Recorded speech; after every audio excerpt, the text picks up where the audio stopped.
Ang sama-samang pagtupad ng tungkulin ay isang konsepto na tumutukoy sa kolektibong aksyon o pagkilos ng isang grupo ng mga tao upang matugunan ang isang partikular na layunin o tungkulin.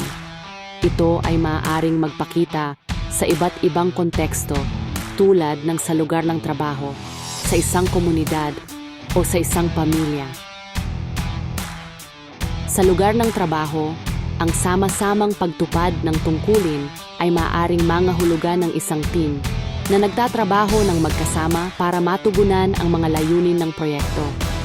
Sa isang komunidad, ito ay maaaring tumukoy sa mga residente na nagtutulungan para sa isang common na layunin tulad ng paglilinis ng kanilang kapaligiran. Sa isang bansa, ito ay maaaring tumukoy sa mga miyembro ng Army Reservist na nagtutulungan sa mga gawain saan man ang malakihang activities. Ang bawat Army Reservist, kapag sila ay naka-uniform, hindi sila magpupunta sa ibang lugar at naka-uniform na Army. Kapag ganon, kailangan meron silang LO o tinatawag na Letter of Order. Kung sa mga disciple kapag may mission, dapat meron silang mission order. Ganon din ang mga Army Reservist.